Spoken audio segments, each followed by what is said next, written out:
অগ্নিদগ্ধদের চিকিৎসার খবর জানতে দর্শক এখন যাচ্ছি জাতীয় বার্ন ইনস্টিটিউটে। সেখানে আছেন সহকর্মী নাহিদ প্রিন্স। নাহিদ, আমরা জানি যে ঘটনার দিন থেকেই আপনি তথ্য সংগ্রহ করছেন। আসলে বার্ন ইনস্টিটিউটে যারা চিকিৎসাধীন থাকেন তাদের কষ্ট অবর্ণনীয়। তারপরও আপনি যদি চিকিৎসা সম্পর্কে আমাদের কিছু আপডেট জানান। এখানে চিকিৎসা চলছে। গতকালকে মধ্যরাতে যে সিঙ্গাপুর থেকে হাসপাতাল এই বার্নে যে চিকিৎসকরা এসেছে তারা পর্যবেক্ষণ করছে 48 ঘন্টা।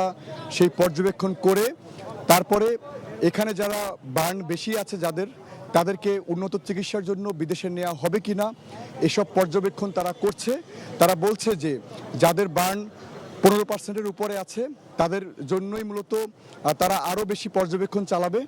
এছাড়া যে 6টি লাশ এখনও পরিবার পাওয়া যায়নি, তাদের পরিবার যারা খুঁজে বেড়াচ্ছে তাদেরকে সেই পরিবারগুলোকে মালিবাগ সিআইডি অফিসে যোগাযোগ করতে বলা হয়েছে। তারা বলছেন যে ডিএনএ টেস্টের মাধ্যমে সেই লাশ হস্তান্তর প্রক্রিয়া তারা সম্পন্ন করবে। এছাড়া আপাতত কোনো তথ্য নেই এখানে, কারণ গতকালকে থেকেই আমরা জানতে পারছিলাম যে এই যে 32 জন মারা গেছে সেই 32 জনের বিষয়ে লাশ হস্তান্তরের যে প্রক্রিয়া সেটি চালানো হচ্ছে আপাতত। তো এই ছিল আমার কাছে জাতীয় বার্ন ইনস্টিটিউট থেকে সর্বশেষ। দর্শক, অগ্নিদগ্ধদের চিকিৎসার সবশেষ খবর শুনছিলাম। বান্ডেল থাকলে প্রতি সেনমানিতে টাকা বাঁচবে। বিকাশ সেনমানি বান্ডেল কিনে জিতুন প্রতি লেনদেনে।